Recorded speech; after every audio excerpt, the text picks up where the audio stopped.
Hello guys, this is Vishal Sharma. Welcome to the catalyst group. कैसे हो आप सभी लोग? आई होप आप सभी अच्छे होंगे, अच्छे से पढ़ाई कर रहे होंगे और रिवीजन भी बहुत अच्छे से चल रहा होगा। तो चलो आज हम एनालिसिस करते हैं कि जो हमने पढ़ा है उसमें आपको कितना आता है। मतलब आज हम सॉल्व करने वाले हैं previous year question which is asked in the engineering services examination. और आज जो हम चैप्टर डील करने वाले हैं that is your introduction part of the metal forming. मतलब पहला चैप्टर को हम आज डील करने वाले हैं। तो आज हम देखेंगे कि जो हमने पढ़ा है, जो हमने रिवीजन किया है, उसमें हमारे कौन से पॉइंट ज़्यादा स्ट्रॉन्ग है, कौन से पॉइंट ज़्यादा वीक है, जिन पर हमें फोकस रखना है। तो अब आपकी स्क्रीन पे सबसे पहला क्वेश्चन शो होने वाला है। सो this is the first question is on your screen now. Pause the video and solve this question. Question को पढ़िए। क्वेश्चन स्टेटमेंट क्वेश्चन है, statement 1 and statement 2। This question is asked in the engineering services examination 2013। तो question लिखिए। सो ये है question आपका IES। This question is asked in the engineering services examination 2013। Statement wise question है, दोनों स्टेटमेंट्स को पढ़िए और फिर बताइए इसका आंसर क्या होगा। What will be the answer of this question. तो स्टेटमेंट 1 है, at the higher strain rate and the lower temperature structural steel tends to become brittle. And statement 2 is given as at the higher strain rate and the lower temperature the yield strength of the structural steel tends to increase. तो क्या जो इस statement 2 में reason दिया है for the statement 1 वो सही है या नहीं है?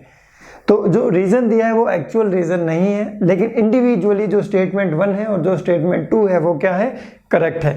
तो आपका जो क्वेश्चन है IES 2013, इसका आंसर क्या होगा? इस क्वेश्चन का आपका आंसर हो जाएगा option B. Now come to the next question.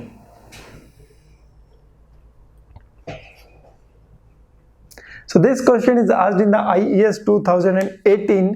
Question को पढ़िए और अब बताइए क्वेश्चन का आंसर क्या होगा। सो this is the question IES 2018। Question क्या है? Recrystallisation temperature is 1 eight which. Option A, crystals first start forming from the molten metal when cooled.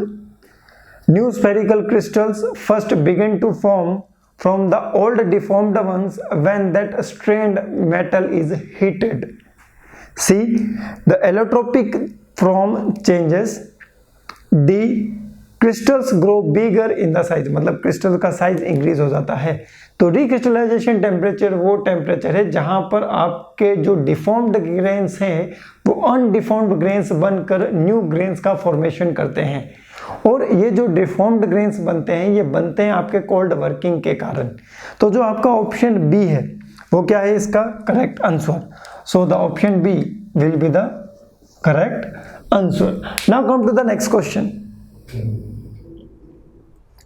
Next question क्या है? This question is asked in the IES 2016। Pause the video and solve this question. Question is IES 2016। क्या है question? Question को ध्यान से पढ़िए। The recrystallisation behaviour of a particular metal alloy is specified in terms of the recrystallization temperature, which is typically 1/3 to the 1/2 of the melting point temperature, absolute melting point temperature of a metal or an alloy, and depends on the several factors including the amount of। तो पहला और दूसरा statement दे रखा है, तो ये आपको बताना है कि रिक्रिस्टलाइजेशन टेम्परेचर किस पर डिपेंड करता है। सो 1 and 2 पढ़िए। Cold working and the purity of the metal and the alloy बिल्कुल सही है। जो सेकंड है वो क्या है? Hot working and the purity of the metal and alloy बिल्कुल गलत है। तो इसका करेक्ट आंसर क्या होगा? Correct answer will be option ए। मतलब जो आपका रिक्रिस्टलाइजेशन बिहेवियर होता है आपके मेटेरियल का, that depend upon the recrystallization temperature, it is the function of the cold working. मतलब जितना ज्यादा कोल्ड वर्किंग होगा उतना ज्यादा रिक्रिस्टलाइजेशन टेम्परेचर होगा या उतना कम। As the amount of the cold working will be increased, हमने क्लास में डिस्कस किया है, the recrystallization temperature will be decreases. So the option A will be the correct answer. Now come to the next question.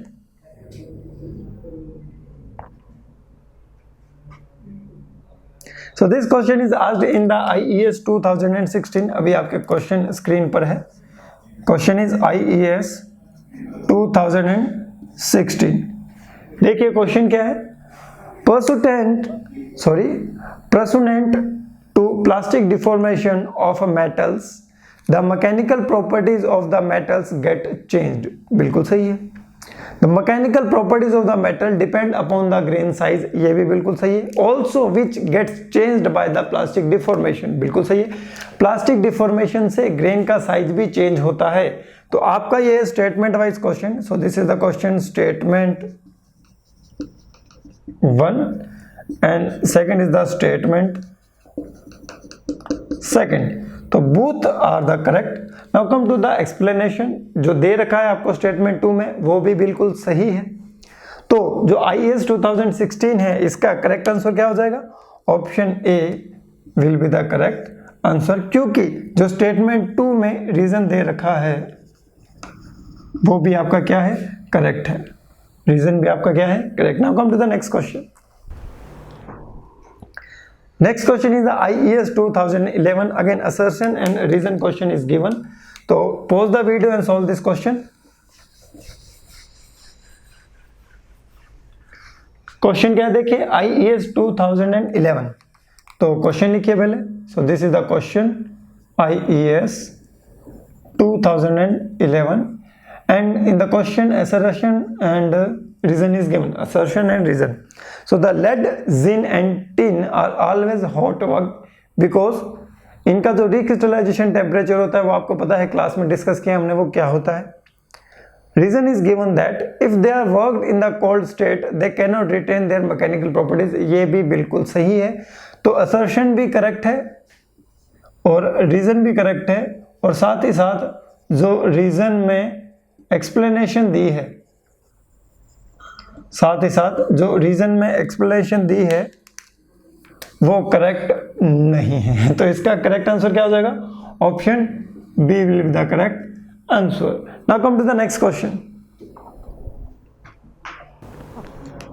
ये काफी अच्छा question है, इसमें student confuse हो सकते हैं। Question is asked in the IAS 2006। जल्दी से इसका आंसर देंगे। Pause the video and solve this question. Question is IAS 2006। देखिए क्वेश्चन में सिर्फ एक ही पॉइंट है, अगर वो पॉइंट आपने पकड़ लिया तो आपका इसका आंसर आसानी से आ जाएगा। Which one of the following is a process to refine the grains. इसमें आपको बताना है कि ऐसा कौन सा प्रोसेस है जिसमें ग्रेन रिफाइनमेंट होता है। क्या होता है? ग्रेन रिफाइनमेंट होता है, ना कि ग्रेन ग्रोथ होती है, ना कि ग्रेन ग्रोथ होती है। तो ग्रेन रिफाइनमेंट वाला प्रोसेस बताना है। तो देखिए इसका जो आंसर होगा वो होगा आपका रिक्रिस्टलाइजिंग। तो इसका करेक्ट आंसर हो जाएगा ऑप्शन सी। हम यहाँ पर एनीलिंग वाले ऑप्शन में कंफ्यूज हो सकते हैं, क्योंकि हमें एनीलिंग में लगता है कि ग्रेन का रिफाइनमेंट होता है, लेकिन अगर हम बात करते हैं हमारे एनालिंग की, तो देखिए एनालिंग में क्या होता है। In annealing you are having the 3 process. कितने प्रोसेस होते हैं आपके? 3 होते हैं। पहला क्या होता है? Stress relief. उसके बाद क्या होता है? रिक्रिस्टलाइजेशन। उसके बाद क्या होता है? Grain growth. तो जो ग्रेन ग्रोथ प्रोसेस होता है उसमें जो साइज होता है ग्रेन्स का वो इंक्रीज होता है। But in this question it is asking about the refinement. ये किसके बारे में पूछ रहा है? रिफाइनमेंट के बारे में पूछ रहा है। तो इसका करेक्ट आंसर क्या हो जाएगा आपका? रिक्रिस्टलाइजिंग। इसका करेक्ट आंसर क्या हो जाएगा आपके? रिक्रिस्टलाइजिंग। क्या हो जाएगा? Recrystallizing. Now come to the next question.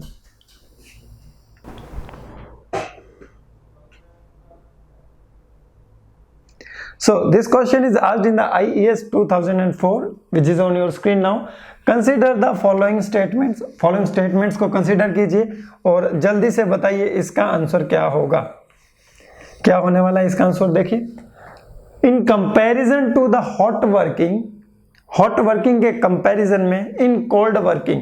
तो पहले क्वेश्चन लिखिए। Question is the IAS 2004, IAS 2004 statement question and the number of statements are 4, 1, 2, 3, 4. हमें बताना है कोल्ड वर्किंग में क्या होता है।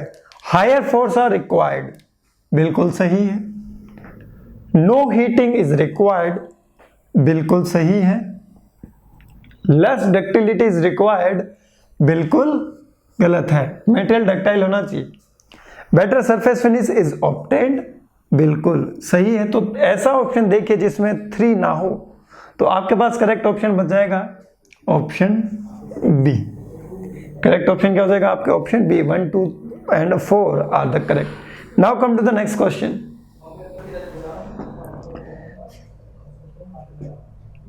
This question is asked in the IES 2009. Again, consider the following characteristics. और पूछा गया है which of the above characteristics of hot working are correct. Correct का पूछ रहा है, तो क्वेश्चन डालिए। So this is the question, IES 2009. So this is asked in the 2009. देखिए क्वेश्चन क्या है? Porosity in the metal is largely eliminated. So the statement 1 is correct. Statement 2 पढ़िए, strength is decreased, और statement 3 पढ़िए। Statement 3 क्या है? Close tolerance cannot be maintained, बिल्कुल सही है। थर्ड भी सही है। और जो आपका सेकंड स्टेटमेंट है जो कह रहा है कि स्ट्रेंथ कम हो जाएगी, क्या ये सही है? नहीं, ये जो स्टेटमेंट है ये गलत स्टेटमेंट है। तो इसका करेक्ट आंसर क्या हो जाएगा? Option D will be the correct answer. Now come to the next question. So this question is asked in the IES 2008. Consider the following statements. यहाँ भी स्टेटमेंट मतलब स्टेटमेंट वाइज क्वेश्चन बहुत ज्यादा पूछे जा रहे हैं, मतलब आपकी थ्योरी अच्छे से क्लियर होनी चाहिए। सो this is the question which is asked in the IES 2008. कितने स्टेटमेंट्स गिवन है इसमें? 1, 2 and 3 statements are given. 3 statement given है इसमें। स्टेटमेंट्स पढ़िए। Metal forming decreases harmful effects of the impurities and improves the mechanical strength, बिल्कुल सही है। Second पढ़िए, metal working process is a plastic deformation process, ये भी बिल्कुल सही है। किसने कहा नहीं है? प्लास्टिक डिफॉर्मेशन तो होता ही है, हालांकि मैंने आपको न जाने कितनी बार कह दिया होगा कि it is a plastic deformation, it is a plastic deformation process. Very intricate shapes can be produce by the forging process as compare to the casting process, बिल्कुल गलत है। जो थर्ड स्टेटमेंट है वो क्या है आपका? बिल्कुल ही गलत है। कास्टिंग ऑब्जेक्ट से complex shape of object can be produce with the help of the investment casting. Investment casting के हेल्प से हम प्रोड्यूस करते ना, लेकिन फोर्जिंग की हेल्प से हम नहीं कर सकते। फोर्जिंग की हेल्प से हम कॉम्प्लेक्स या फिर इंट्रिकेट शेप के ऑब्जेक्ट प्रोड्यूस नहीं कर सकते। फॉर एग्जाम्पल अंडरकट्स, अगर अंडरकट्स हो, फॉर एग्जाम्पल अगर आपके री एंट्रेंट सर्फेसेस हो तो भी हम प्रोड्यूस नहीं कर सकते। तो इसमें ऐसा ऑप्शन देखना है जिसमें 3 ना हो, तो आपका ऑप्शन हो जाएगा बी। So the correct option will be B. Now come to the next question. So this question is asked in the IES 2008. Question को पढ़िए और आंसर दीजिए क्या होगा। IES 2008, ये भी अगेन स्टेटमेंट क्वेश्चन है, तो देख लो कितने। अब यहां पर देख लो क्वेश्चन कैसे आ रहे हैं, स्टेटमेंट वाइज क्वेश्चन आ रहे हैं। तो स्टेटमेंट है आपके 4, 1, 2, 3 and 4। Cold forging results in improved quality due to which of the following, कि कोल्ड फोर्जिंग करने से जो आपकी क्वालिटी होती है ऑब्जेक्ट की वो इंक्रीज हो जाती है, और क्यों होती है? Better mechanical properties of the process, बिल्कुल सही है। उसके बाद है आपका अनब्रोकन ग्रेन फ्लो, बिल्कुल सही है। ग्रेन्स टूटती नहीं है, वो एक डायरेक्शन में डिस्टॉर्ट हो जाती है। स्मूदर फिनिशेस, बिल्कुल सही है। कोल्ड वर्किंग की बात हो रही है यहाँ पर। हाई प्रेशर बिल्कुल गलत है, हाई प्रेशर बिल्कुल गलत है। So the correct answer will be, correct answer हो जाएगा आपका 1, 2 and 3। So the correct option will be option A. Now come to the next question.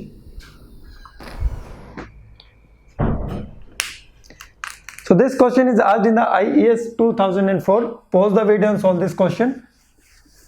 Question आपका असर्शन और रीजन का क्वेश्चन है, क्वेश्चन को ध्यान से कीजिएगा। इसका आंसर क्या होगा जल्दी से बताइए। Question is IES 2004. So write down the question. IES 2004। Question क्या है, ध्यान से पढ़िए। Assertion and reason, cold working of the material results in increase of the strength and the hardness. क्या ये सही है, बताइए। बिल्कुल सही है। स्ट्रेंथ और हार्डनेस क्या हो जाती है, इंक्रीज हो जाती है। उसके बाद देखिए रीजन में क्या गिवन है, cold working reduces the total number of the dislocation per unit volume of the metal. ये बिल्कुल गलत है।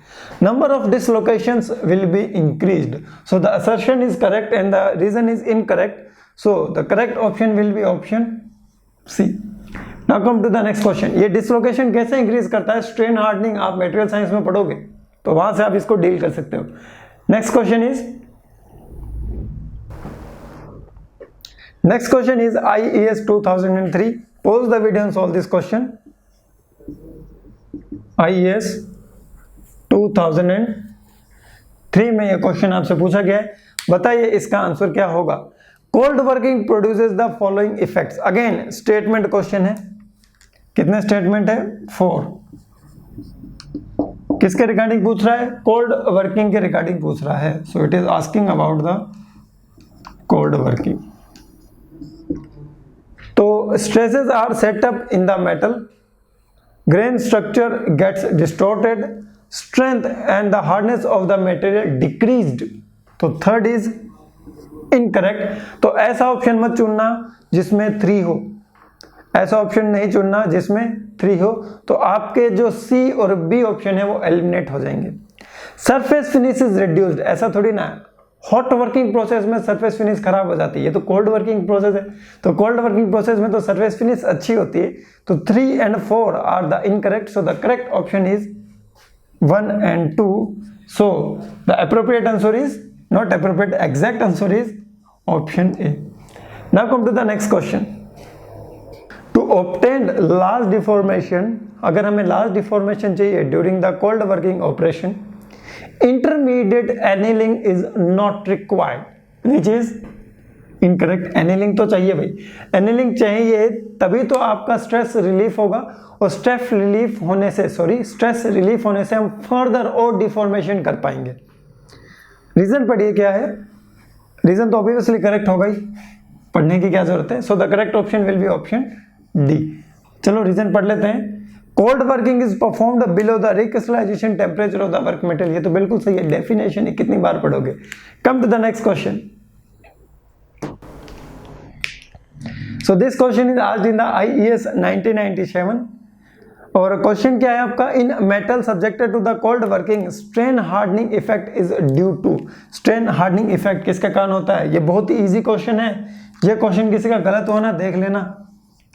IES 1997 में ये क्वेश्चन पूछा गया है कि स्ट्रेन हार्डनिंग इफेक्ट किसके कारण होता है, डिसलोकेशन के कारण होता है। तो इसका करेक्ट आंसर क्या हो जाएगा, option C, due to the dislocation mechanism. Due to dislocation mechanism. Now come to the next question.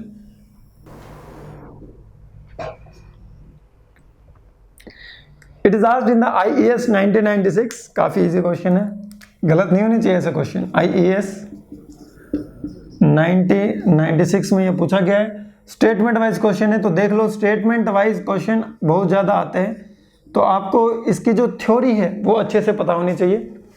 When a metal or alloy is cold worked, which means its temperature is below recrystallization temperature, so it is worked below the room temperature। बिल्कुल गलत है, ऐसा किसने कहा, ऐसी तो हमारी बात ही नहीं हुई ना क्लास में।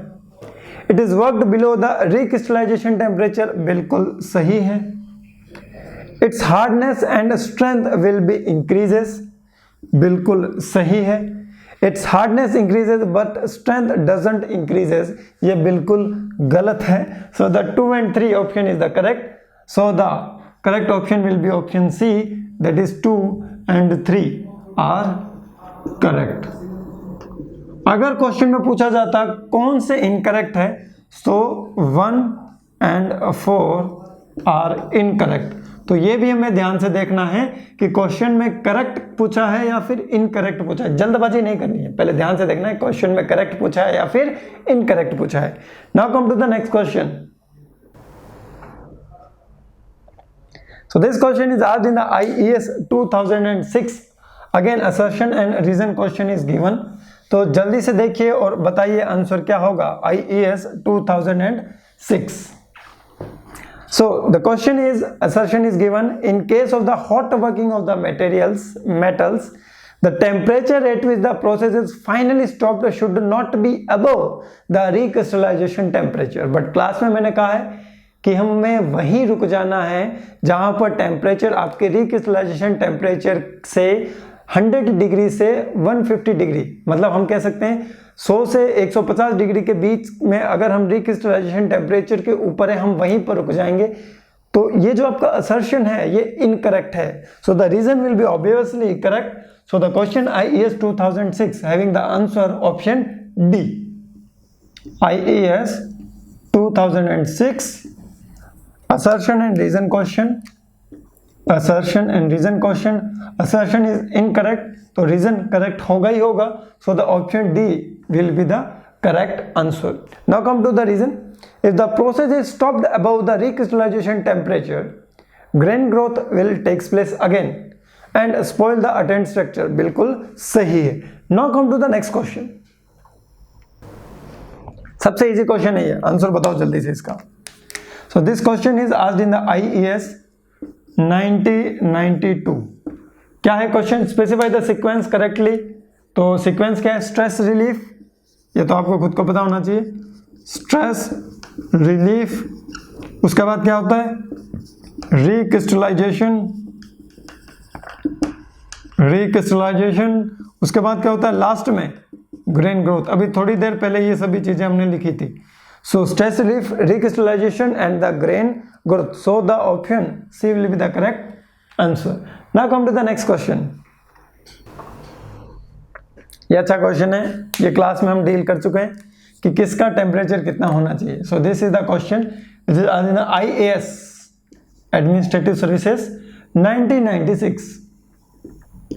तो ये बात कर रहा है आपके स्टील की, तो स्टील के लिए होता है 1000. So the correct option will be option C, that is 1000 degree Celsius to 1200 degree Celsius. Steel की बात कर रही है. Now come to the next question. So the next question is asked in the IAS 2004. Question is IAS 2004. Assertion and reason question. Assertion and reason.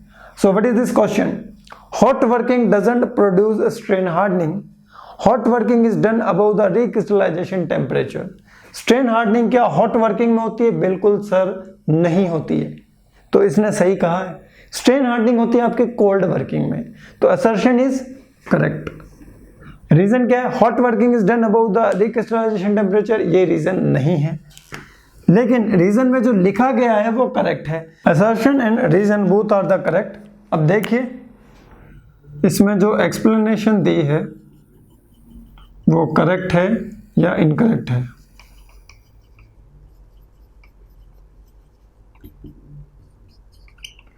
क्योंकि हम recrystallisation temperature के above deal करते हैं हमारे हॉट वर्किंग प्रोसेस में, and because of that strain hardening will be not takes place. If the temperature is below the recrystallization temperature, which means if we are doing working in our cold working condition, then the strain hardening will be takes place. So the explanation given in the reason for the assertion is correct explanation, and the correct answer of this question is option A. Now come to the next question. तो question क्या है आपका? IAS 2002. Question is IAS 2002. Again assertion and reason question. Question पढ़िए. There is a good grain refinement in the hot working process. Reason पढ़िए. In hot working physical properties are generally improved. बिल्कुल सही है. तो देखिए आपका जो असर्शन है वो भी सही है और जो रीजन है वो भी सही है. अब देखिए जो एक्सप्लेनेशन दी है वो सही है या गलत. एक्सप्लेनेशन आपकी करेक्ट है या फिर इनकरेक्ट है? जल्दी से बताओ. जो आपकी एक्सप्लेनेशन दी है आपके रीजन में for the assertion which is incorrect, so the correct answer of this question will be option B. Now come to the next question. काफी इजी क्वेश्चन है, जल्दी से बताओ क्वेश्चन का आंसर क्या होगा. This question is asked in the IES 2008. 2008 में पूछा गया भाई. देखो क्या क्वेश्चन है. Which one of the following is correct. Malleability is the property by which a metal और alloy can be plastically deformed by applying. तो हमें कैसे पता चलता है कि किसी मेटेरियल की मेलेबिलिटी ज़्यादा है. हम कौन सा फोर्स अप्लाई करते हैं. We will apply the compressive force. With the help of the hammering we will convert the material into the thin sheet, और थिन शीट में कन्वर्ट करने के लिए वी विल अप्लाई द कंप्रेसिव फोर्स, और कंप्रेसिव फोर्स से जनरेट होती है आपकी compressive stresses. So the option D will be the correct answer. और आंसर क्या हो जाएगा आपका कंप्रेसिव स्ट्रेस. आंसर क्या हो जाएगा आपके कंप्रेसिव स्ट्रेस. तो यहां पर आपका जो फर्स्ट चैप्टर के जो प्रीवियस ईयर क्वेश्चन है कंप्लीट होते हैं. नेक्स्ट क्लास में हम मिलते हैं, तब तक के लिए bye bye, take care, best of luck.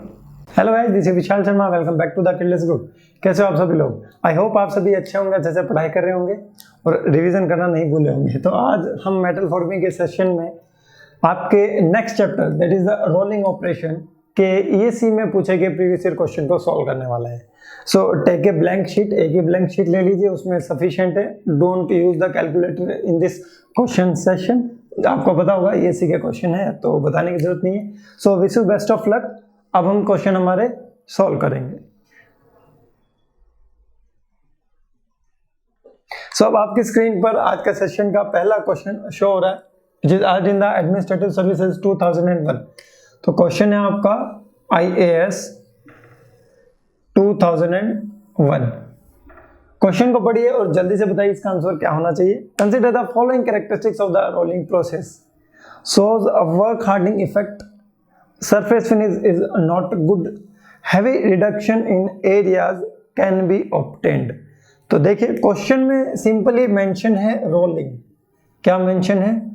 Rolling. और रोलिंग अगर कहीं मेंशन हो तो मैंने आपको बताया है उसका मतलब होता है हॉट रोलिंग. क्यों. क्योंकि अगर कोल्ड रोलिंग होगी तो वो क्वेश्चन में मेंशन किया जाएगा. तो अगर ये आपका हॉट रोलिंग ऑपरेशन है तो इसमें हार्डनिंग इफेक्ट नहीं आएगा. तो आपका फर्स्ट स्टेटमेंट क्या है, इनकरेक्ट है. तो देखिए 3 स्टेटमेंट है 1, 2 एंड 3, जिसमें से पहला इनकरेक्ट हो गया. तो ऐसा ऑप्शन देखिए जिसमें 1 ना हो. So option C will be the correct answer. तो 2 एंड 3 करेक्ट होंगे ही होंगे. तो 2 एंड 3 पढ़ भी लेते हैं. Surface finish is not good. Yes, because hot working operation में सरफेस फिनिश गुड होती ही नहीं है. Heavy reduction in areas can be obtained. बिल्कुल सही है. Now come to the next question.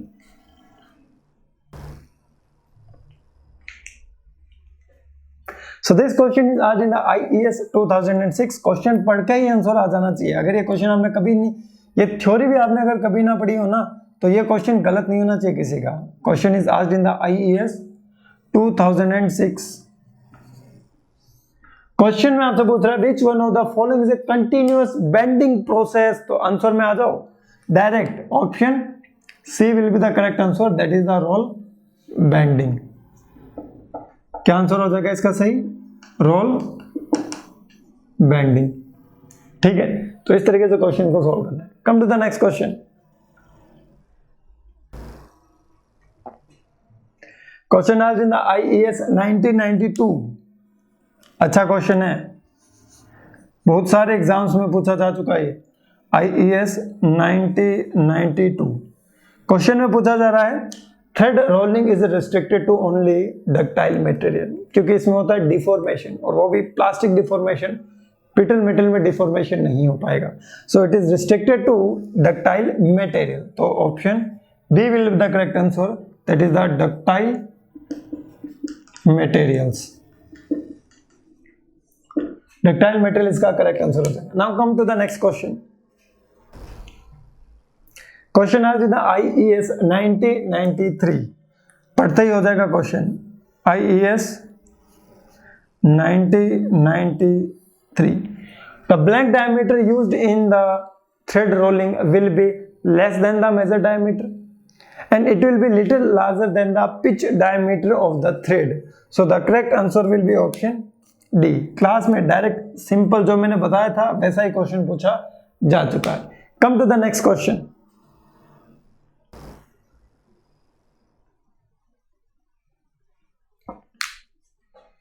So it is asked in the Administrative Services 2003. तो question पढ़िए.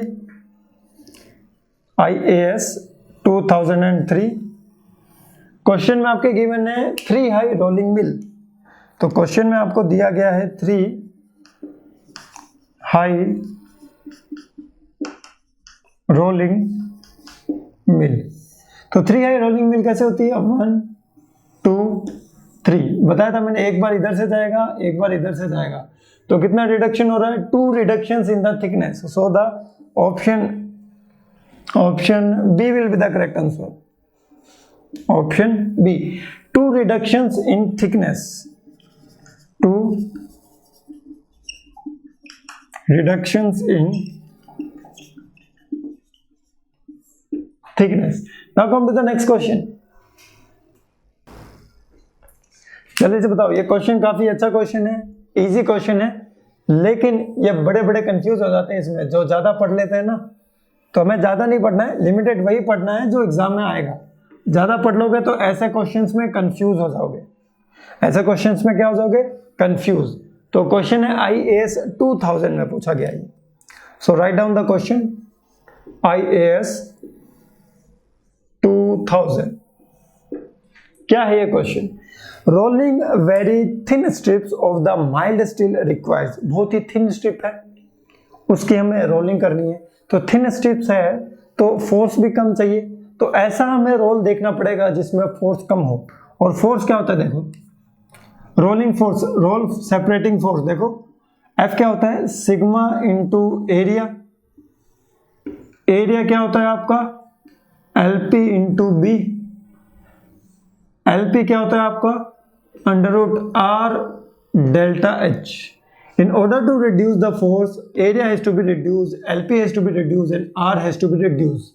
So the small diameter rolls. तो इसका करेक्ट आंसर क्या हो जाएगा? IAS 2000 का इसका आंसर हो जाएगा आपके ऑप्शन बी. यहां तक कोई प्रॉब्लम नहीं, से कोई प्रॉब्लम नहीं. Come to the next question. So this question is asked in the IES 1993. Next question asked in the IES 1993. In order to get the uniform thickness of the plate by rolling process, one provides. तो direct answer आएगा इसका. अगर आपको कुछ भी नहीं पता, आप सीधा आंसर इसका गैस भी कर सकते हो. तो आंसर क्या हो जाएगा? Camber on the rolls. So the option A. और आंसर क्या हो जाएगा आपका? Camber on the rolls. Rolls पर कैम्बर प्रोवाइड कर दो to get the uniform thickness. बताया था ना रोल्स कैसे बना देते हैं, याद है क्या? ऐसे. So these are the cambers. ये हमने क्या प्रोवाइड कर दिए? कैम्बर प्रोवाइड कर दिए. Now come to the next question.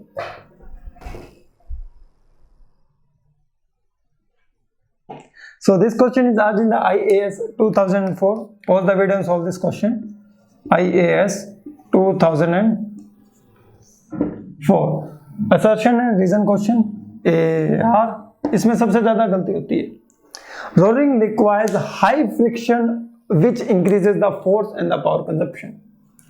To prevent damage to the surface of the roll products, lubricant should be used. अब देखो क्वेश्चन में क्या लिखा है, जल्दी से. अभी ऐसा क्वेश्चन थोड़ी देर पहले डिस्कस किया.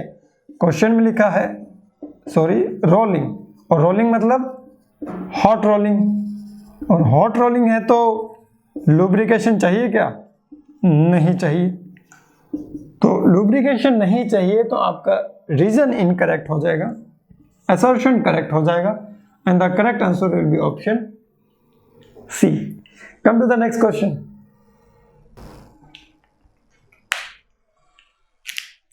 तो this question is asked in the IES 2003.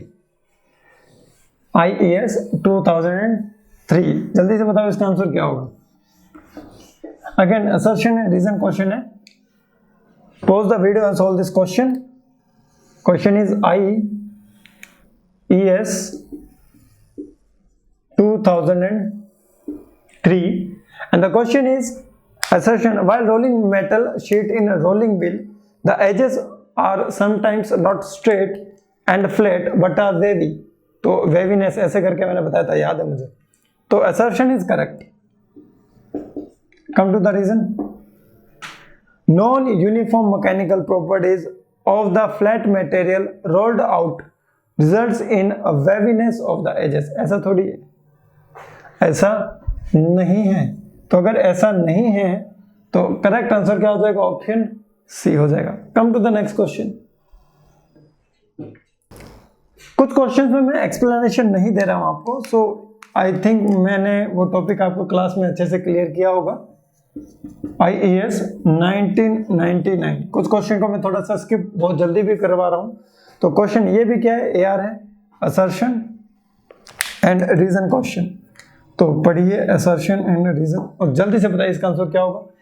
In a two high rolling mill there is a limit to possible reduction in the thickness in one pass. The reduction possible in the second pass is less than that in the first pass. क्या ये दोनों correct है? अगर ये दोनों correct है तो जो एक्सप्लेनेशन दी है क्या वो करेक्ट है या नहीं है? सो this question is asked in the IAS 1999. Assertion correct है, रीजन करेक्ट है. अब जो एक्सप्लेनेशन दी है वो आपको बतानी है करेक्ट है या नहीं है. ठीक है, तो चलो ये आपके लिए होमवर्क है. देखो सेकंड स्टेट में क्या होता है, जब हम सेकंड पास कर रहे होते हैं तो उस कंडीशन में क्या होता है, उसमें कुछ ना कुछ एनर्जी स्टोर हो जाती है और स्ट्रेस रिलीफ नहीं होती है. तो अगर स्ट्रेस रिलीफ नहीं होगी तो सेकंड पास में हम उतना रिडक्शन नहीं कर पाएंगे जितना हमने फर्स्ट पास में रिडक्शन कर दिया था. तो ये आपके लिए हिंट है. Now come to the next question. ये क्वेश्चन हम क्लास में डील कर चुके हैं. IAS 2001. So this is the question which is asked in the IAS 2001. ये क्वेश्चन आपका वीडियो लेक्चर में डील हो चुका है, मतलब क्लास में. ठीक है, तो क्वेश्चन का आंसर है ऑप्शन ए. ये तो आंसर याद होगा सभी को आपको. Option A that is 0.35. कहाँ से आया देखिए, ये आया यहाँ से. आपको पता है कि जो डेल्टा H मैक्सिमम पॉसिबल होता है it is equals to mu square R. And what is delta H? 30 को हमने कर दिया 15 में, तो ये हो गया 15 equals to mu square into R. What is R? R is the radius. Diameter is given so it will be 150. Okay, radius लेना, ध्यान रखना, यहाँ गलती हो सकती है. So mu square will be equals to 1 by 10. Mu will be equals to under root of 1 by 10. Mu is equals to under root of 10 divided by 100. Mu is equals to under root of 10 divided by 10. So under root of 10 will be 3 point something divided by 10. It will be 0.3 something. So something 0.35. So the correct option will be option A. Now come to the next question. So this question is asked in the IAS 2014. Pause the video and solve this question. ये question काफी अच्छा question है और question को ध्यान से पढ़ना. थोड़ा पढ़ने में टाइम कंज्यूमिंग होगा लेकिन इतना भी ज्यादा टाइम कंज्यूम नहीं होगा क्योंकि करेक्ट आंसर जल्दी आ जाएगा. आपको पूरा का पूरा आंसर नहीं पढ़ना पड़ेगा, सभी ऑप्शंस आपको नहीं पढ़ने पड़ेंगे. So question is IAS 2014. So this is the question which is asked in the IAS 2014. क्या है क्वेश्चन? क्वेश्चन को ध्यान से पढ़िए. In the process of the metal rolling operation along the arc of the contact in the roll gap there is a point called the neutral point. तो हमारा जो focus रखना है मेन, हमें वो रखना है न्यूट्रल पॉइंट पर. किस पॉइंट पर? न्यूट्रल पॉइंट पर. अब न्यूट्रल पॉइंट के ही रिगार्डिंग इसने पूछा है बिकॉज ऑप्शन है on the one side of that point, this point, the work material is in the tension and on the other side it is in the compression. गलत है, हटाओ. On the one side of this point the work material is having the higher velocity as compare to the roll and on the other side it is having the velocity lesser as compared to the roll. So the option B is the correct answer. C D मत पढ़ो, time consume होगा। Come to the next question. So this question is आज in the IES 2002। जल्दी से answer बताओ क्या होगा इसका। Question is IES 2002। तो आंसर क्या है देखिए, in a rolling strip between the two rolls the position of the neutral point is the arc of the conduct doesn't depend on. तो ये न्यूट्रल पॉइंट, ये भाई साहब ये जो न्यूट्रल पॉइंट है ये किस पर डिपेंड नहीं करते हैं। Option A amount of the reduction करेंगे, option B diameter of the rolls करेंगे, option C coefficient of the friction बिल्कुल करेंगे, option D material of the rolls की बात हो रही है तो ऑप्शन डी पर नहीं करेंगे। तो it doesn't depend on the material of the rolls. तो आंसर क्या हो जाएगा आपका, correct answer will be option D, material of the roll. Now come to the next question. कैसा लगा क्वेश्चन, अच्छा है क्या? So this question will be for your homework. ये क्वेश्चन आपके लिए क्या है, होमवर्क है। Question IAS 2017 mains. आपको बता दूं इसमें क्या सोल्व करना है, पूरा मत सोल्व कर लेना।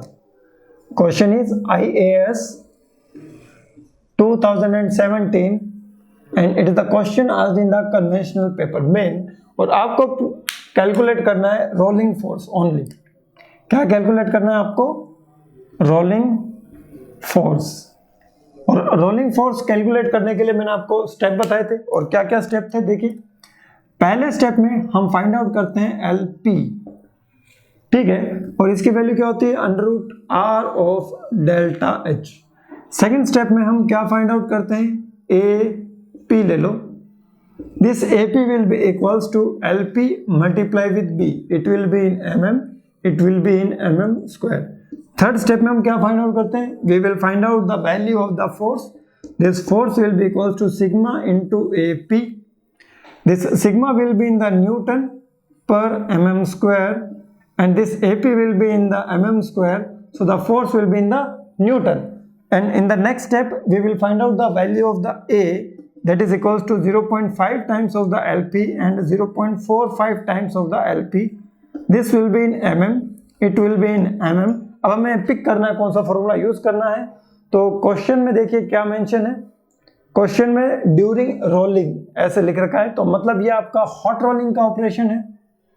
कैसा है, हॉट रोलिंग का ऑपरेशन है। तो हम पिक करेंगे A equals to 0.5 LP।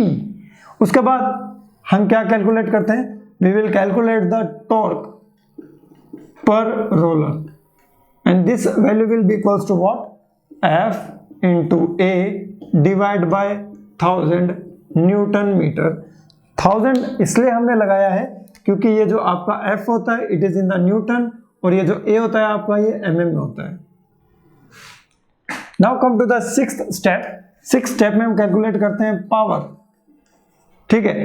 Power अगर क्वेश्चन में आपको इसमें नहीं लिखा पावर कैलकुलेट करना है, लेकिन you can calculate the power also. क्या क्वेश्चन में RPM गिवन है, बिल्कुल 80 RPM गिवन है। So power will be equals to 2 into T into omega, and what is omega, 2 pi n divide by 60। Omega क्या हो जाएगा आपका, 2 pi n divide by 60। So this is all about this question. 6 step में आप जो निकालना चाहते हो सब निकाल सकते हो, except true strain. True strain को हमने डील नहीं किया अभी तक क्लास में। Now come to the next question. So this next question is asked in the IES 2000। Pause the video and solve this question. जल्दी से बताइए इस क्वेश्चन का आंसर क्या होगा। बस क्वेश्चन कंप्लीट होने वाले हैं, सारे क्वेश्चन सही होने चाहिए आपके, एक भी क्वेश्चन गलत नहीं होना चाहिए। देखिए नाराज हो जाऊंगा मैं आपसे। क्वेश्चन इज IES 2000 में क्वेश्चन पूछा गया है, in rolling process the roll separating force can be decreased by. अभी डील किया था, हम किसको रिड्यूस कर देते हैं, आपके रोलर के साइज को। So reducing the roll diameter. So the correct option of this question will be option A। तो फोर्स कैसे रिड्यूस होता है, force will be reduce by the decreasing the radius, और अगर रेडियस डिक्रीज हो रहा है तो obviously diameter will be also reduced, ठीक है। Come to the next question. So this question is asked in the IAS 2007. IAS 2007 question को ध्यान से पढ़िए.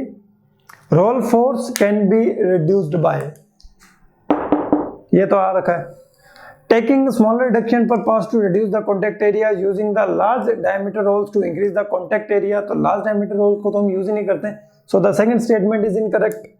सो आपके पास 3 स्टेटमेंट थे, 1 2 3. सेकंड इनकरेक्ट है, तो ऐसा ऑप्शन में देखना जिसमें सेकंड हो. So the option C will be the correct answer, that is 1 and 3 are correct. तो बाकी ऑप्शन पढ़ के कंफ्यूज ना हो, ऐसा ऑप्शन जो आपको सुटेबल लगे वो ऑप्शन आप यहां से पिक कर सकते हैं. Now come to the next question.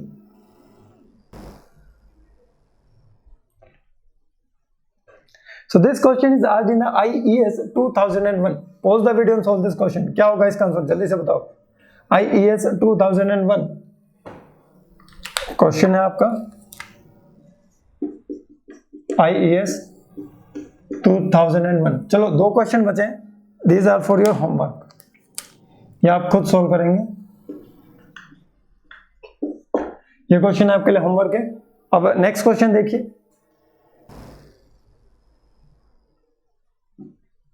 Next question is IAS 1998. ये भी आपके लिए होमवर्क है. तो 2 क्वेश्चन आपको होमवर्क तो बनता ही है. Homework in the sense I will not give you the answer of these questions, आपको खुद को सॉल्व करना है. ठीक है, तो यहां तक आपके जो ES के जो क्वेश्चन हैं वो कंप्लीट होते हैं. ऑब्वियसली हमने एडमिनिस्ट्रेटिव सर्विसेज के भी क्वेश्चन खुद सॉल्व किए. तो लास्ट क्वेश्चन एडमिनिस्ट्रेटिव सर्विसेज का ही है. तो ऐसा क्वेश्चन आपके एग्जामिनेशन में पूछे जा सकते हैं, पूछे जाते थे और पूछे ही जाएंगे. ठीक है, तो ऐसे ही क्वेश्चन आने वाले हैं. स्टेटमेंट वाइज क्वेश्चन आपको बहुत देखने को मिलते हैं. मैच द फॉलोइंग क्वेश्चन आपको देखने को बहुत ज्यादा मिलने वाले हैं. तो आई होप आपने क्वेश्चन को अच्छे से सॉल्व किया होगा, अच्छे तरीके से, और बहुत कम गलती हुई होगी इस बार आपके. तो फिर मिलेंगे हमारे नेक्स्ट क्लास में. तब तक के लिए bye bye, take care, best of luck.